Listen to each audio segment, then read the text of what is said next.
और पहले ही हम आपका बहुत बहुत शुक्रिया करते हैं। क्यों? क्योंकि हाना चल रही थी और उसमें आपकी क्लास फाइनली तय हो गई। तो बहुत बहुत शुक्रिया आपको कि आप सब आकर इनके बीच में पहुँचे और वो भी पूर्णाहुति डलवाने के लिए। तो और भी बहुत बहुत धन्यवाद। तो सूर्य भाई जी उत्तर प्रदेश की धरनी से निकले ईश्वर के अनमोल रतन हैं। आपने लौकिक में बीएससी की डिग्री प्राप्त की है और 64 में बाबा का ज्ञान प्राप्त किया और 68 में आप मधुबन में आए। 1 वर्ष ब्रह्मा बाबा के अंग संग रहने का, उनकी पालना प्राप्त करने का आपको अनुभव है उसका। और उसके बाद तो जैसे हम देखते हैं तब से लेकर आज दिन तक मधुबन निवासी बनकर देश विदेश में आप अपनी सेवाएं दे रहे हैं और मुख्य रूप से भोलेनाथ का भंडारा तीनों ही कॉम्प्लेक्स में आप संभाल रहे हैं। न सिर्फ भंडारा कहेंगे, भंडारा माना जहाँ से इस पेट के लिए ब्रह्मा भोजन मिलता है, लेकिन आत्मा को भी भोजन चाहिए। वो अपनी क्लासेस के माध्यम से, न सिर्फ अपने क्लासेस के माध्यम से समाधान का प्रोग्राम, जिसमें आपने भी 10 सेंचुरियाँ लगा दी, पूरे 1000 एपिसोड। देश विदेश की आत्माओं ने आत्मा के लिए भोजन प्राप्त किया, अपने जीवन की समस्याओं के लिए समाधान प्राप्त किया। तो ऐसे हमारे अनुभवी रतन जो सबकी समस्याओं का समाधान करते हैं, आज हमें भी गाइडेंस देंगे कि last so fast so first में आने के लिए हम कैसा पुरुषार्थ करें। आदरणीय भ्राता जी। ओम शांति। कौन कौन लास्ट आए हैं मैं दर्शन करूं जरा। 2-4 हैं। फास्ट कौन कौन जाना चाहते हैं? अच्छा। और फर्स्ट में? अच्छा। सचमुच अपने से पूछना है,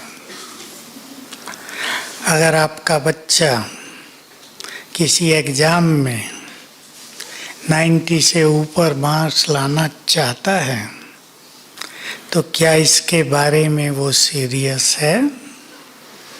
सोचना पड़ेगा ना।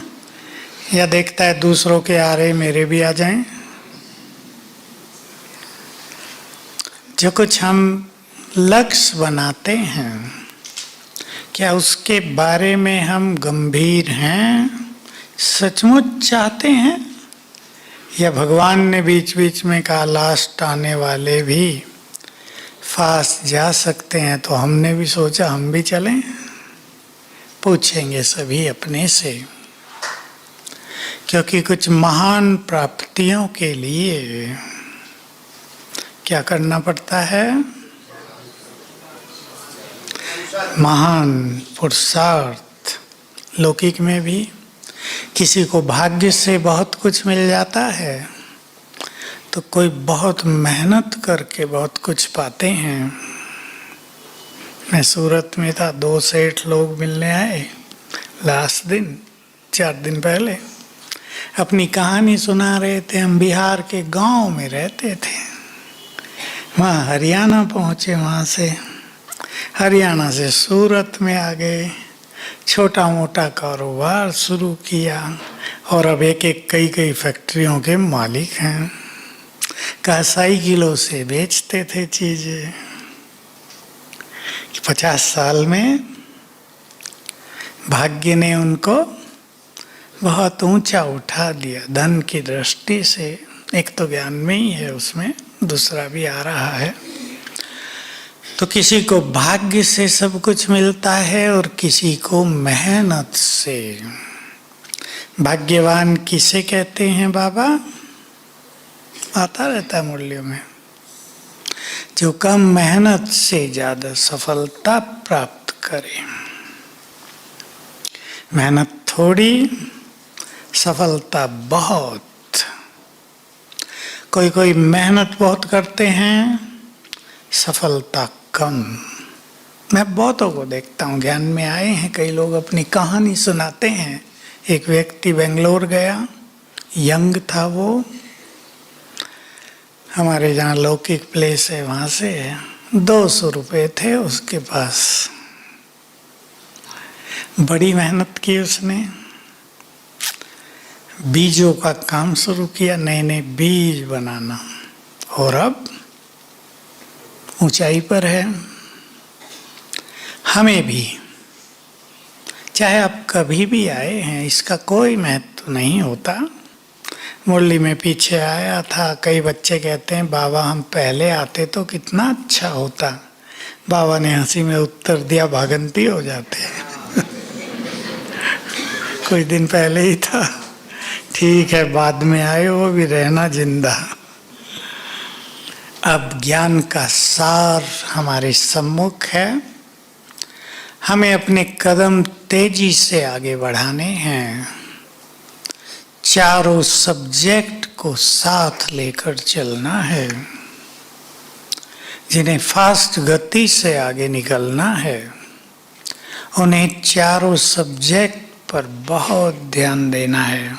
मैं थोड़ा थोड़ा बोलता हूँ उसके लिए, लेकिन धारणाओं में अपने कड़े संस्कार को तेजी से बदल देना, ये सफलता का सुंदर चिन्ह है।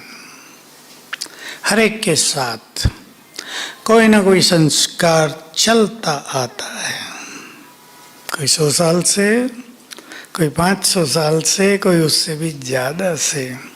और कुछ संस्कार ऐसे हैं अच्छे जो पूरा कल्प चलते हैं। कुछ लोग बड़े संतुष्ट रहते हैं, पता चलता है कि ये इनका एक नेचुरल संस्कार है जो चारों युग चला होगा। तो हमें एक बात पे ध्यान देना है, हमारा कोई संस्कार चलता न आ रहा हो, क्योंकि जब तक हम उसे नहीं बदलेंगे, न तो परिवार वाले, न समाज वाले, बोलो आगे, क्या नहीं होगा? नहीं, प्रभावित ही नहीं होंगे कि आपको कोई भगवान मिला है, आप कोई ज्ञान मार्ग पर हैं, कि भाई हमने तो देखा है जब ये छोटे थे तब से ही गुस्सा करते हैं, अब बूढ़े हो गए गुस्सा करते आ रहे हैं। ओम शांति में भी गए लेकिन क्रोध छोड़ा नहीं, तो आएंगे वो। जो भी किसी में कड़ा संस्कार हो उस पे ध्यान देंगे। विधियां बाबा ने बता दी हैं संस्कारों को बदलने की, उसमें भी सबसे सरल विधि है 5 स्वरूपों का अभ्यास। अपने को ये फीलिंग देना, मैं ये हूँ, ये नहीं, केवल आत्मा नहीं, हम देव कुल के थे, अपने देव स्वरूप को सामने ले आए। अब एक बार भी कर लेंगे ना सारे दिन में, कम से कम देव कुल के ऐसे थे हम, ये हमारे संस्कार, ये वर्तमान संस्कार हमारे नहीं हैं। अपने को ये संकल्प दिया करें, जो भी संस्कार हो कोई ऐसा वैसा, ये मेरा नहीं है। बाबा हंसी में कहते थे रावण की प्रॉपर्टी तुमने अपनी मान ली, रावण केस नहीं कर देगा, मेरा माल अपना कहते हैं ये। बाबा ने बड़ी बड़ी बातें हंसते बहलते सुना दी है हमें, गुह्य राज हैं ये सृष्टि के। देखो ब्रह्मा बाबा वो चीज जो उनके पास थी वो किसी दूसरे में नहीं आई है आज तक।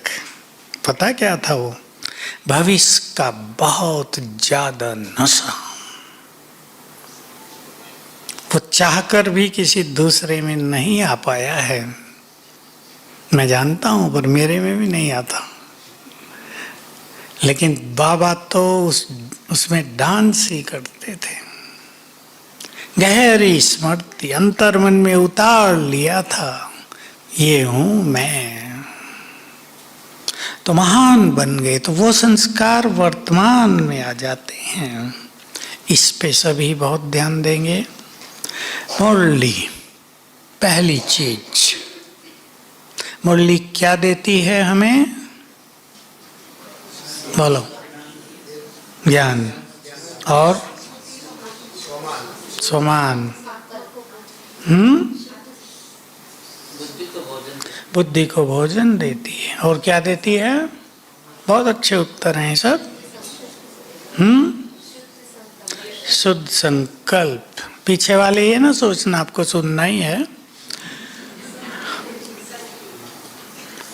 मुरली सब बातें आपने बताई, ठीक है। ज्ञान देती है, बुद्धि का सबसे बड़ा भोजन है ये। शुद्ध विचार देती है, हमें जगाती है। लेकिन एक चीज जिस पे सबको ध्यान देना है, ताकि मुरली सभी के लिए अमृत समान वरदान देने वाली बन जाए, मुरली सब कुछ करने वाली हो जाए, वो है हमें स्मृति दिलाती है। रोज की जो साकार मुरलियां हैं उसको आप इस तरह से सुना करें। रोज आप पाएंगे मुरली में 2-4 स्मृतियां बाबा रोज दिला रहे हैं। मैंने तुम्हें राज दिया था। हम सोचते हैं ये तो हमें पता है। बाबा इसलिए नहीं कह रहे कि तुम्हें पता है या नहीं है। पहुंचो वहां। राज दिया था, तुम ऐसे थे। क्या बाबा ने कहा? आज ही था शायद। भारत बहुत शानदार था। आजकल में था ना। क्या था यहाँ वंडरफुल बात। बाबा जब साकार में थे तो बाबा ने एक बात कही, समझ से तो परे थी। हम तो छोटे थे, वैसे भी क्या समझे उन बातों को, कभी हीरा देखा भी नहीं था। बाबा ने कहा जितनी सारी मुंबई की प्रॉपर्टी है ना, उतना तो तुम्हारे महल में एक हीरा लगा होगा।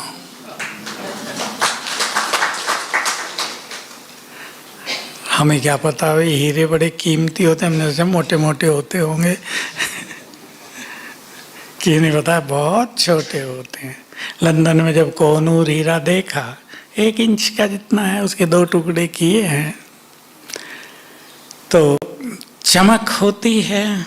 बाबा हम सबको ऐसी दुनिया में ले चल रहे, उसमें रोज याद दिलाते हैं तुम संपूर्ण निर्विकारी थे। जब तुम निर्विकारी थे तो विश्व पर राज करते थे।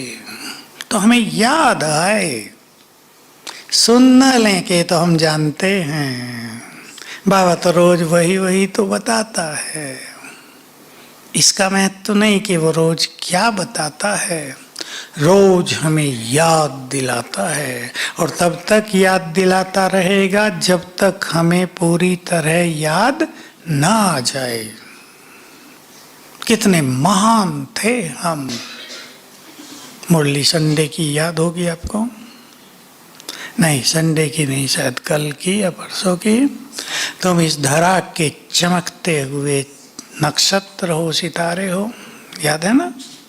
और जो पावरफुल बात कही, तुम इन नक्षत्रों से बहुत महाबलवान हो। सुना था सभी ने? सोचो, ग्रहों से लोग कितना घबराते हैं। ग्रहों का इफेक्ट हो गया, कुछ नहीं किया जा सकता, इन्हें शांत करना होगा। अब ग्रहों को शांत करने के लिए ज्योतिषी लोग छोटी सी विधि बताते हैं। कोई मुझे सुना रहा था, कि बताया कोयले को काले कपड़े में बांध के नदी में बहा दो, उतर गया। मैं तो सुनता हूं तो सोचता हूं क्या इतना बड़ा इफेक्ट कोयले को बहाने से उतर गया? उतर गया सचमुच। तो हम तो बहुत बलवान हैं, क्या हमें याद आया?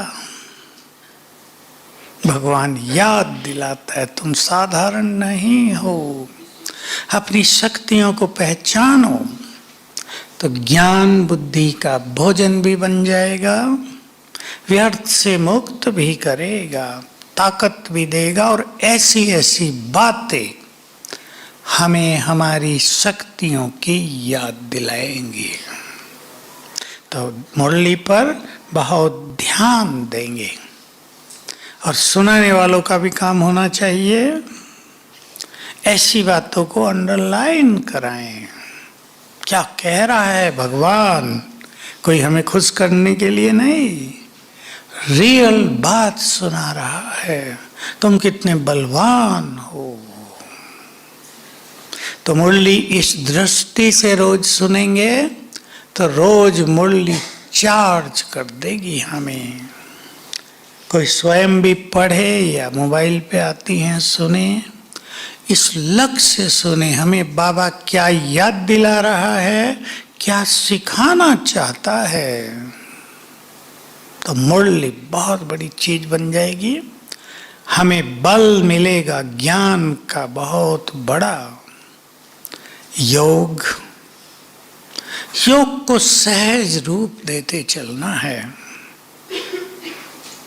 बहुतों की जो शिकायत रहती है योग लगता नहीं है, मन की स्थिरता नहीं होती, मन बहुत भटकता है। ये कहते कहते संगम न बीत जाए, बहुतों के बीत गया लंबा काल, योग लगता नहीं, बुद्धि भटकती है। तो कब तक भटकाएंगे? अब मैं सबसे पूछता हूं, बुद्धि भटकती है या हम भटकाते हैं? क्या हम उसको स्थिर करना चाहते हैं? पूछेंगे सभी। अगर हम अपनी बुद्धि को स्थिर करना चाहते हैं, यदि हमें पता है कि बुद्धि की स्थिरता में परम सुख है, बहुत बड़ा सुख है, तो हम बहुत चीजों पे ध्यान देंगे या नहीं? भाई ऐसी चीजें न सुने, न पढ़ें, न देखें जो हमारे मन को भटकाती हैं। बाबा मुरली में एक बहुत ही सुंदर बात कहा करते हैं, सुनेंगे संडे को। जब मैं खुद कह रहा हूं कि मन के सारे बोझ मुझे दे दो, तो देते क्यों नहीं? तुम बेफिक्र बादशाह बन जाओ, मैं हूं ना यार, बेफिक्र बादशाह बन जाओ। पर हम सभी जानते हैं कि हम देते ही नहीं, और ये बात समय पे भूल जाती है कि बोझ उठाने वाला हमारा साथी है। उसके होते हुए हम बोझिल क्यों रहें? ये बाबा बहुत गहन फिलोसफी हल्के हल्के शब्दों में हमें कह देते हैं, हमें इनका पालन करना है। तो मुरलियों से हमें ये सब सीखना है। मुरली हमें जीवन जीना सिखा रही है। जीवन ऐसे जियो, ऐसे नहीं, ये सीखना है। योग को सरल बनाना है। मैं दो चार छोटी छोटी बातें आपको कह देता हूँ जिसको आप आराम से याद रख सकते हैं। केवल अटेंशन की जरूरत होती है। अपने लिए कम से कम 5 स्वमान की बातें चुन लेना अपनी, जो आपको अच्छी लगे, हर एक को उनको दिन में याद करते रहो। कर्म में ये काम स्वयं करना होता है। हम आपको बताएं वो 2-4 दिन होगा, आप स्वयं अपनी प्लानिंग करेंगे तो वो सदा की होगी।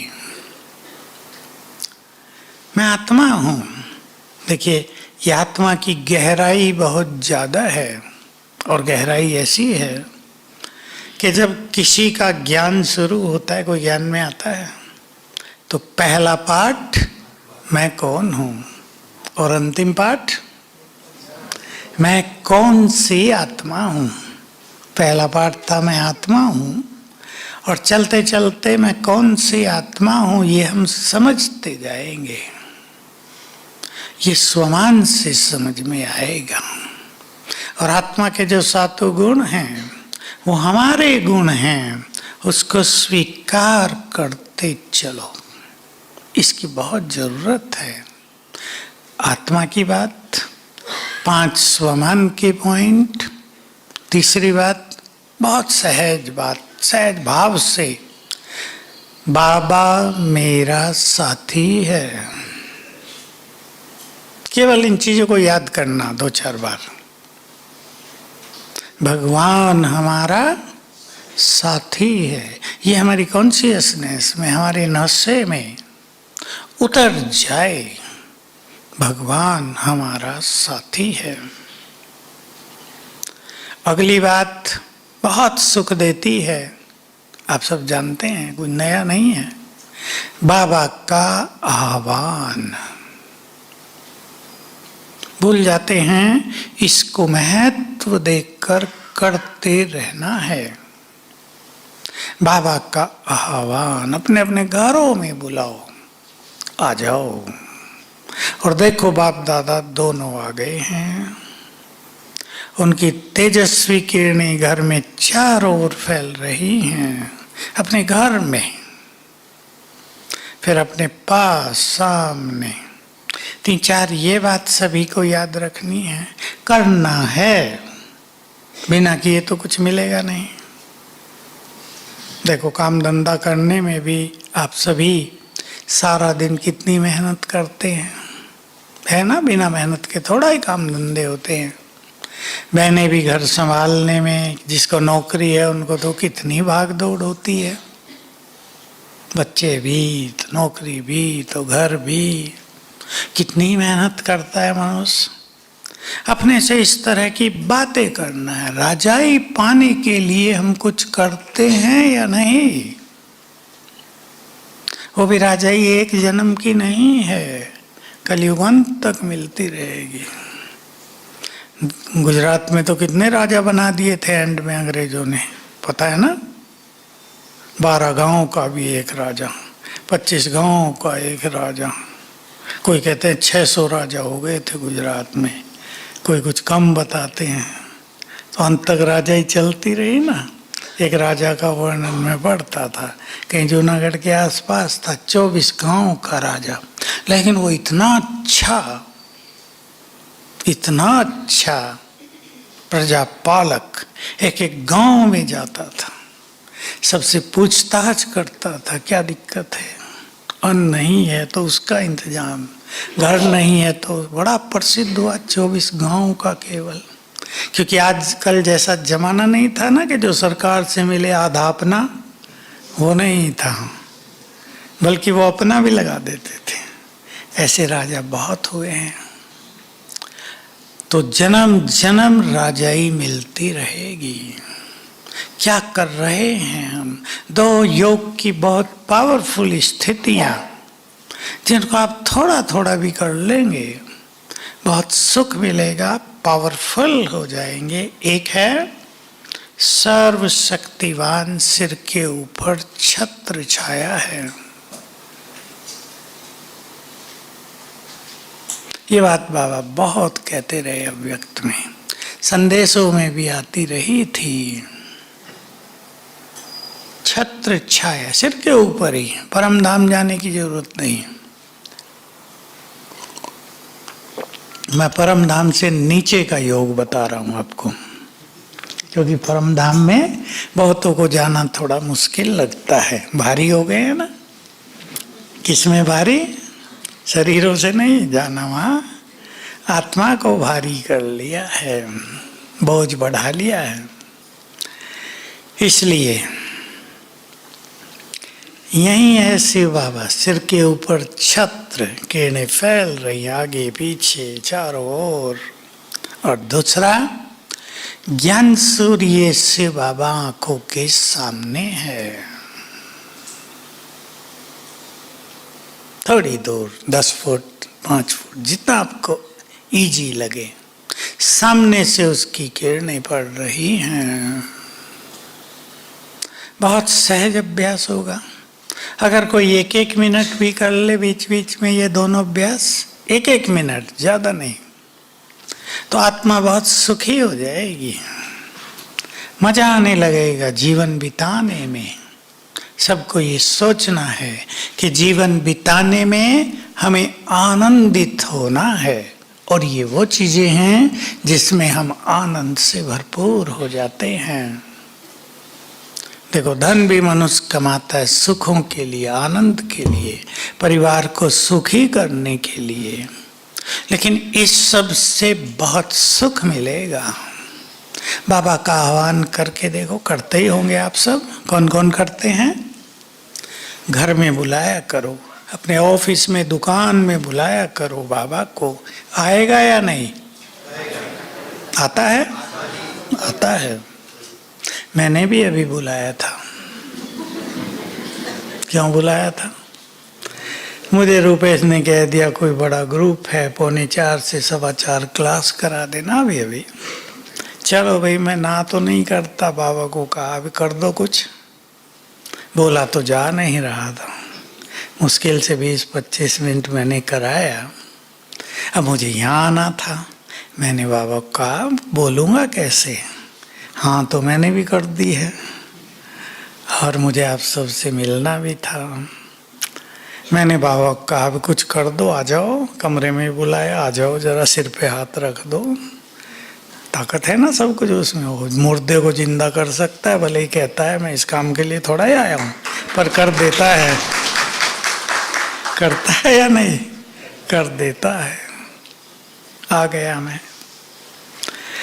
तो बाबा के आह्वान से बहुत सुख मिलेगा, बल मिलेगा, कंबाइंड हो जाएंगे, एक विशेष नशा रहने लगेगा। ये बात बाबा 30-35 साल से कहते थे। 35 साल से मैं सोचता आता था ये कैसे होगा। कोई तो क्लास में इस पे कुछ बताता नहीं था। हजूर हाजिर हो जाएगा। अब हजूर तो है, पर हाजिर कैसे हो जाएगा? कई बात बाबा कहते थे, ओबीडिएंट सर्वेंट हूँ, जब कहोगे तुम्हारी सेवा में आ जाऊंगा। हम सोचते थे आ ही गया है, लेकिन उसको बुलाते ही वो आ जाता है। बहुत बड़ी चीज, बहुत सुंदर अनुभव हुए जीवन में इसके। इसलिए मैं इसको बहुत कहता हूँ क्लासेज में। बहुत ही सुंदर, सुखद, हमारी सोई हुई शक्तियों को जगाने वाला ये अभ्यास होगा। इसलिए ध्यान पूर्वक बाबा का आह्वान करने की आदत डालने सभी। एक तो तब जब घर से आप बाहर चलें कार्यों के लिए, भूलें नहीं इस बात को। बाबा का हाथ सिर पर वरदान दे रहे हैं, निर्विघ्न भव, सफलता मूर्त भव। साथी हो जाएगा, क्योंकि आगे चल के इस चीज की बहुत जरूरत पड़ेगी सबको। अभी तो कोरोना का छोटा सा खेल देखा ना, उसने सबको भयभीत कर दिया। अभी तो बड़े बड़े खेल चलने वाले हैं, क्योंकि ये ड्रामा में प्लान है। देवकुल के देवता सोए हुए हैं, बहुत सारे उठते ही नहीं। कितना ढिंडोरा पिटवाया, आपने पीटा, उठते ही नहीं। तो उन्हें जगाने का ये प्लान चलेगा। ऐसे जगाया जाएगा कि कोई सो नहीं सकेगा कि जगो, अब देवता बनना है। तो बाबा का आह्वान, ये 2 पावरफुल योग के अभ्यास, छत्र छाया और ज्ञान सूर्य सम्मुख। कभी भी आप काम कर रहे हैं तभी कर लें। घरों में जब घर से चलें, भूलेंगे नहीं बाबा को बुलाना। शाम को, रात को, जब भी आप घर वापिस आओ, एक बार तब ये काम कर लेना। सोने से पहले भी कर सको बहुत सुंदर रहेगा। जैसे शिव बाबा की एनर्जी अपने घर में फैलाकर फिर सोना, तो आपका घर ही सेफ रहेगा, भटकती आत्माओं से भी सेफ, क्योंकि ये प्रकोप बढ़ता जा रहा है और बढ़ेगा। कोरोना में तो जो कुछ हुआ आपने देखा। हिंदू धर्म के अनुसार भी किसी का अच्छा संस्कार न हो, आखिर में आत्माएं भटकती रहती हैं। अब उन्होंने तो किसी मुसलमान को जला दिया, किसी हिंदू को दफना दिया, कई समस्याएं हो गई, किसी को कुछ पता ही नहीं चला। मरा किसी का, फोन किसी को चला गया, तुम्हारा मर गया है, देख तो सकते नहीं, बेचारे रो धो के बैठ गए, वो जिंदा था वापिस आ गया 2-4 दिन के बाद। ये भी दिल्ली में केस हुए।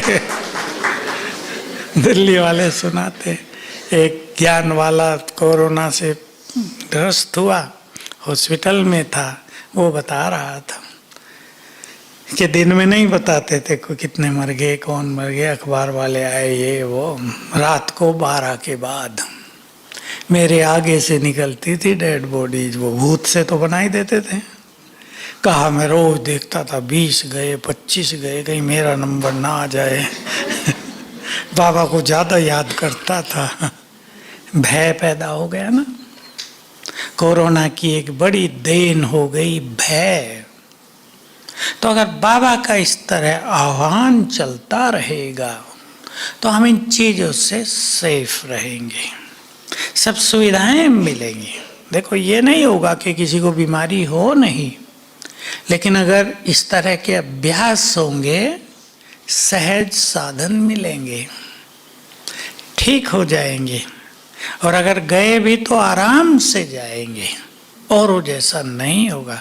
नहीं तो कोई मिनिस्टर्स के रिलेटिव को बेड नहीं मिली, ऐसे हुआ है सेंट्रल गवर्नमेंट के मिनिस्टर को। वीके सिंह हैं, हमसे भी थोड़ी पहचान है, गाजियाबाद के हैं। वो फोन कर रहे हैं, भाई मेरा ये कोई है, बेड ही नहीं है कहीं। फिर पत्रकार पहुंच गए, आप किसकी सिफारिश कर रहे थे सर, आपका भाई था क्या? पत्रकार भी तो गड़बड़ ज़्यादा कर देते हैं ना। सारा शोर तो इन्होंने ही मचाया था। गैस सिलेंडर एक को नहीं मिला, लग रहा किसी को नहीं मिल रहा है, मर गए सब। तो अगर हम ऐसे अच्छे अभ्यास करेंगे तो परिस्थितियों का सामना नहीं करना पड़ेगा। फंस जाने वालों को कुछ धारणाओं पे ध्यान देना ही होगा। उसमें सबसे गुह्य और इम्पोर्टेंट धारणा, मैं 2 धारणाओं पर आज आपका ध्यान खिंचा रहा हूं। धारणाएं तो बहुत है, निष्काम भाव और समर्पण भाव। सारी गीता में भी इन 2 ही धारणाओं की चर्चा है। बाबा की मुरलियों में, अव्यक्त में बहुत चर्चा है दोनों की। साकार मुरली में पीछे आया था, 1 मास हुआ होगा, 25 दिन। बच्चे मुझे बहुत प्रिय लगे बाबा के सब। अपने को मेरे हवाले कर दो,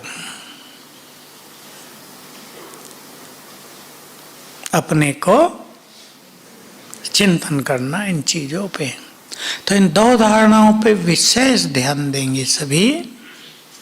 निष्काम भाव,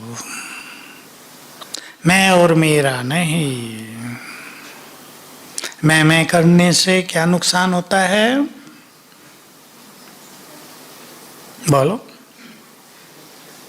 काट दिया जाता है बकरी को? नहीं, मैं वो नहीं कह रहा, मैं कुछ और कहूँगा। हाँ, क्या होता है इस अहंकार आने से? ईश्वरीय मदद से हम वंचित हो जाते हैं।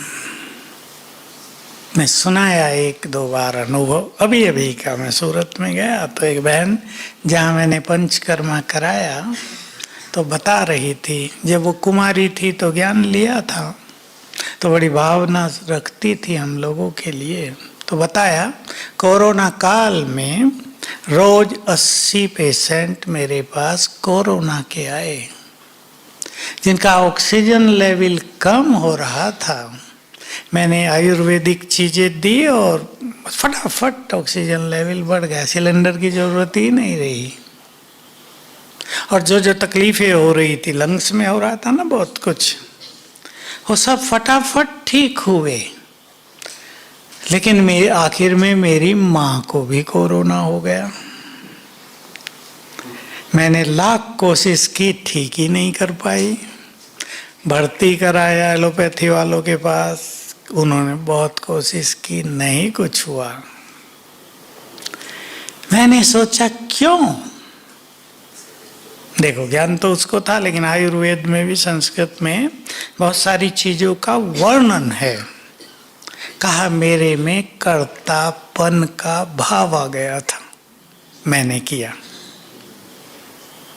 तो ईश्वरीय मदद ब्लॉक, ये हमें अच्छी तरह याद रखना है।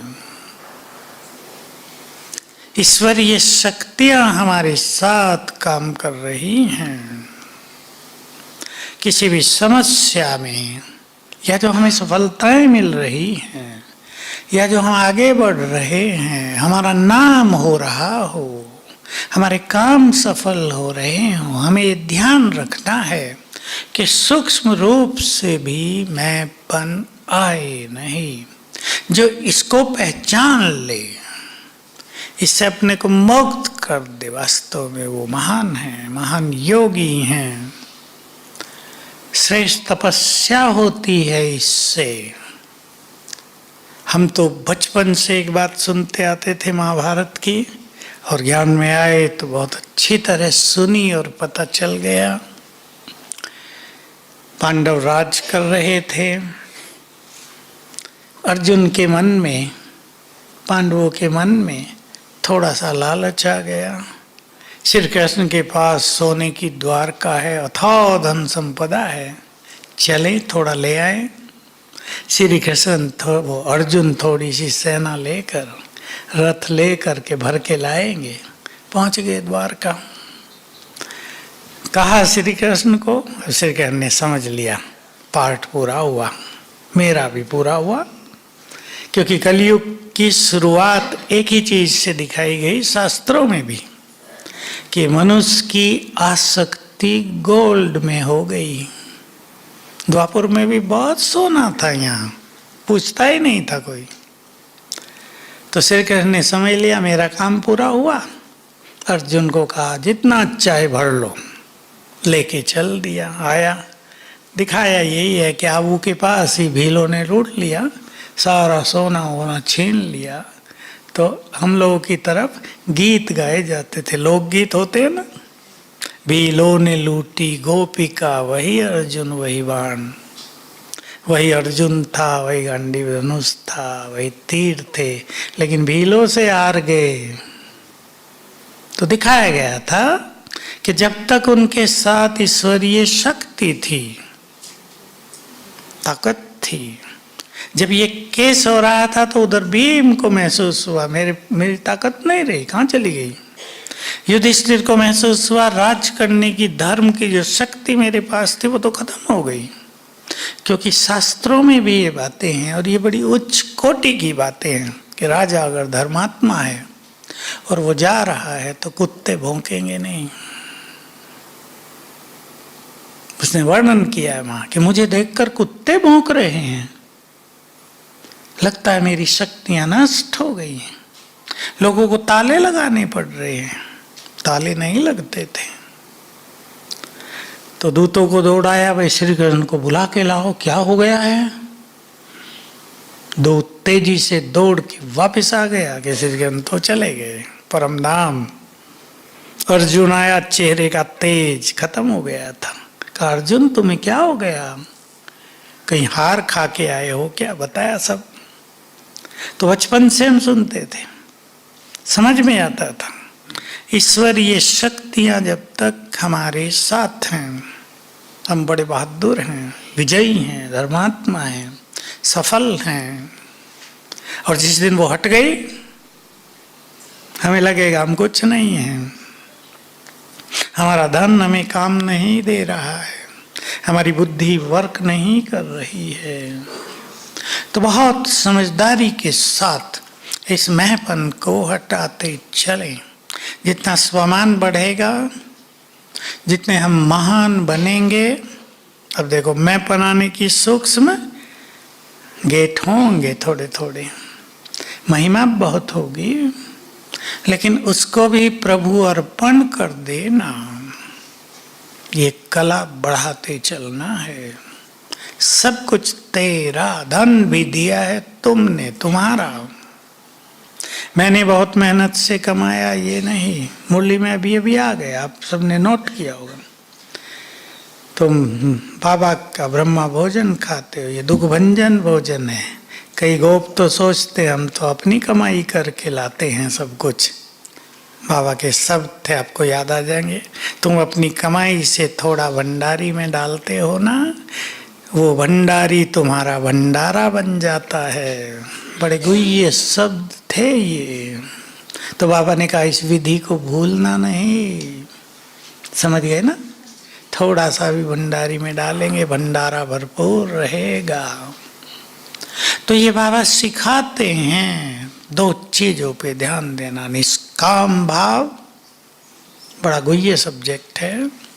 कुछ भी करें, कुछ पाने की इच्छा ना हो, रिटर्न। भाई मैंने इतना किया, मुझे मान मिल जाए, मेरा नाम हो जाए, इनसे परे। किया, खत्म।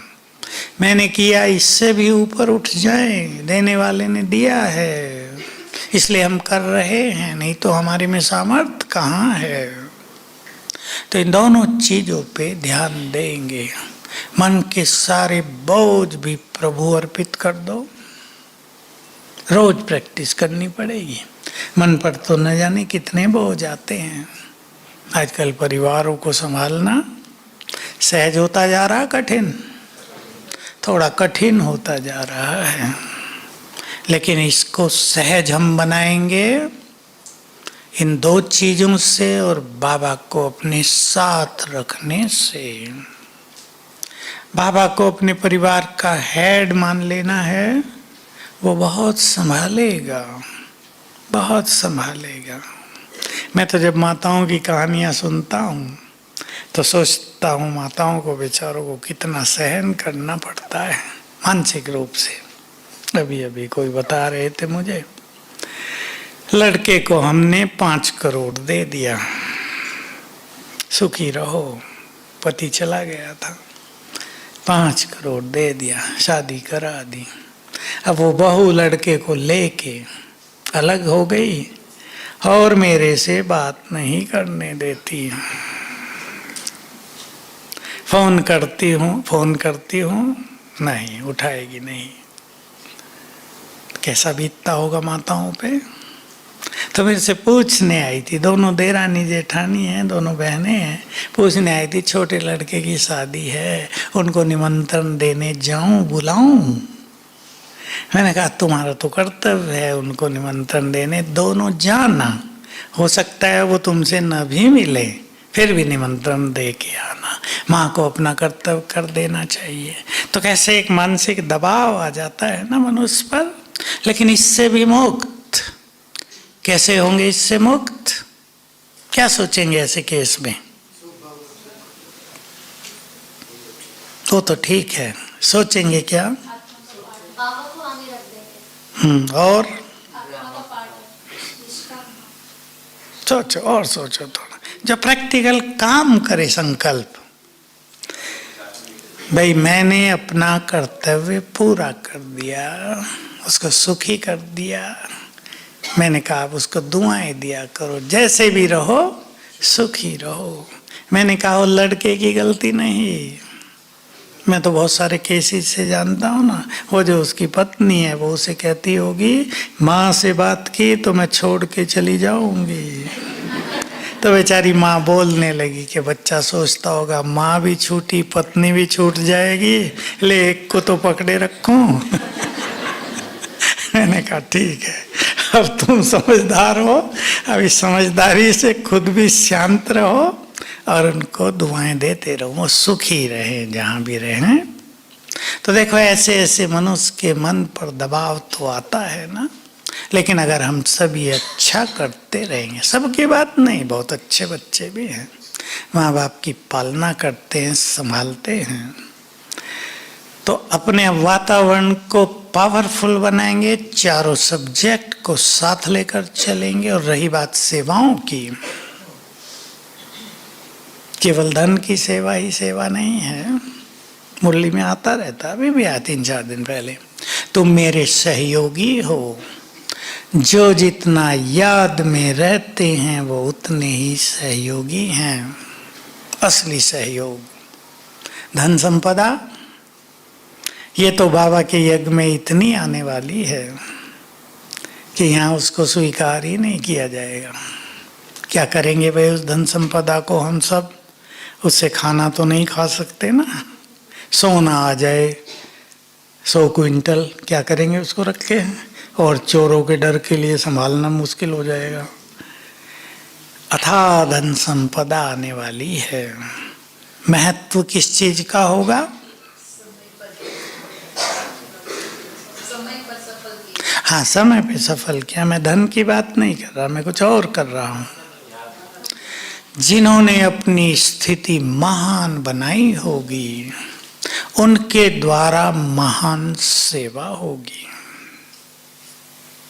ज्ञान विलंबा चौड़ा दिया नहीं जाएगा। एक ग्रुप है हमारे पास, ईश्वरीय खजाना ग्रुप। परसों मुझे कहा कि भाई इनका 2 साल पूरे हो गए, जब से कोरोना शुरू हुआ तब से किया था, तो इनको धन्यवाद के 5 मिनट कुछ बोल दो। तो मैंने पूछा क्या क्या किया आपने 2 साल में? तो एक टीम तो बना ली ब्राह्मणों की, बहने भाइयों की। कहा हमने 2 लाख को तो कोर्स करा दिया है। 2 लाख को, अच्छी बात है ना, छोटी बात तो नहीं। बाकी सेंटर पे 2 लाख को कोर्स कराना कितना बड़ा काम, सहज तो नहीं होता ना। अब ऑनलाइन का समय आ गया, मैं तो कहा करता अब ऑनलाइन बच्चे पैदा हो रहे हैं। पहले ब्रह्मा मुख वंशावली, फिर उसकी संकल्प की वंशावली, अब ऑनलाइन वंशावली बहुत पैदा हो रहे हैं। ऐसे ऐसे लोगों के फोन आते हैं, भाई जी हम तो ज्ञान में चलते हैं, सवेरे उठते हैं 3:30 बजे, योग लगाते हैं, पवित्रता धारण कर ली है। मैंने कहा कौन से सेंटर से बोलते हो? सेंटर ये क्या है? मैंने कहा ब्रह्मा कुमारी राजयोग सिखाती है। हमने तो कभी ब्रह्मा कुमारी का नाम सुना नहीं। ऑनलाइन ही बच्चे बन गए। फिर हम उन्हें बताते हैं आपके शहर में सेंटर है, वहाँ जाओ और अच्छा ज्ञान मिलेगा आपको। तो सेवाएं आगे चल के स्थिति से बहुत होंगी, वाइब्रेशन से होंगी। ये लंबे चौड़े कोर्स भी समाप्त हो जाएंगे। ऐसा समय आएगा हम बताएंगे ना तुम आत्मा हो गए, आत्मा का लेसन पूरा हो गया, तुम शरीर नहीं हो गया। कोई बहस थोड़ा ही करेगा मैं शरीर हूँ, मैं ये नहीं वो हूँ। जो आपने कहा सत्य वचन, ये शिव बाबा है, ठीक है। थोड़ा सा 5 मिनट में परमात्मा ज्ञान दिया, पूरा हो गया। तुम देवता थे, तुरंत जागृति आ जाएगी। थे तो आधे घंटे में सारा ज्ञान दे दिया जाएगा। तो समय है सफल करने का भी, लेकिन अपनी स्थिति को महान बनाने का। इसलिए सभी व्यर्थ से अपने को बचाएंगे।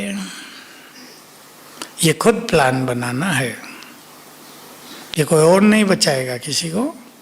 खुद सोचना है, खुद देखना है, कोई बात, कोई घटना मेरी स्थिति पर क्या असर डालती है।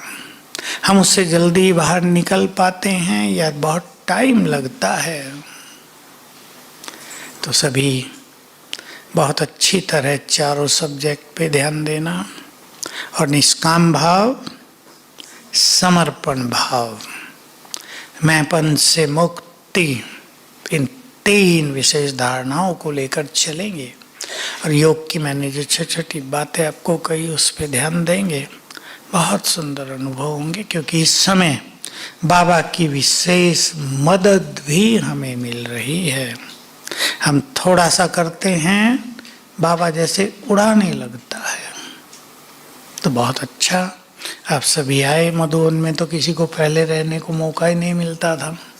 पहली बार रहे होंगे बहुत सारे भाई बहने। आनंद आया, बहुत आनंद आया।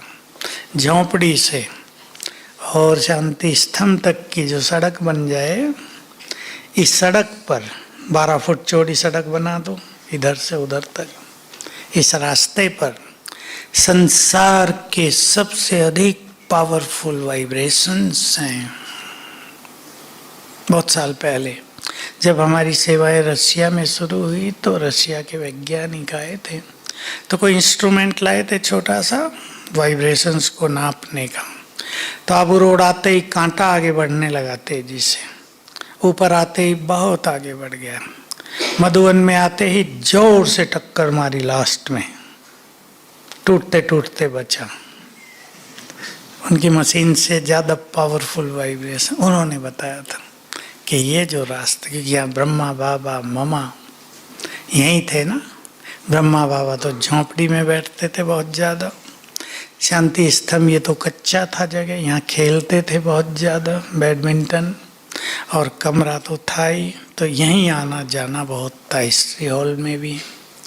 तो बहुत पावरफुल वाइब्रेशंस इस स्थान के हैं, जो हमें भी पावरफुल बना देते हैं।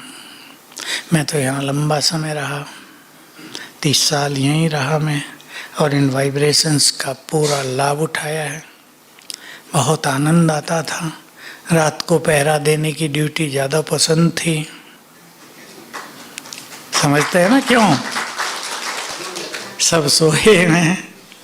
डर तो यहाँ बहुत होता था, क्योंकि जब बाउंड्री लाइन थी ना चारों तरफ, उधर तो थी नहीं विशाल भवन के, उधर तो आगे आगे 2-2 फुट की थी बस। हम छोटे थे तो डर भी लगता था। लाइट सब जगह जलती नहीं थी, इकोनॉमी का समय था, पर रात को ही मजा आता था। 2-2 घंटे सबकी ड्यूटी होती थी नाइट की, तो हम तो पहले वही लेते थे। बहुत आनंद आता था। तो आप सबको यहाँ रहने का मौका मिला, बहुत अच्छी बात है। अब ऐसा ही वाइब्रेशंस कहाँ बनाना है? अपने अपने घर, अपने अपने सेंटर्स में, क्योंकि वाइब्रेशंस के क्रिएटर तो हम हैं ना। अब ज्ञान सरोवर, वहाँ तो जंगल था, भेड़िए, चीते, भालू वही थे वहाँ। अब वहाँ के वाइब्रेशंस भी ऐसे ही हैं जैसे यहाँ के। तो वाइब्रेशंस क्रिएट किए जाते हैं, हम क्रिएटर हैं। तो आप जहाँ हैं वहीं पर बहुत अच्छे वाइब्रेशंस बना सकते हैं। ये जो विधि मैंने बताई, एक और विधि है, बाबा ने बहुत पहले बता दिया था। किसी स्थान के वाइब्रेशंस बदलने हों तो वहाँ थोड़ा थोड़ा समय भी इस स्मृति में बैठो, मैं मास्टर ज्ञान सूर्य हूँ। अंग अंग से किरणें फैल रही, 1-1 मिनट भी करेंगे तो आपका घर इन ईश्वरीय वाइब्रेशन से भरता जाएगा। तो सबको अपने अपने घर को तीर्थ बनाना है, मधुबन बना देना है, क्योंकि हर एक के घर से आने वाले समय में बहुत सेवा होगी। ओम शांति।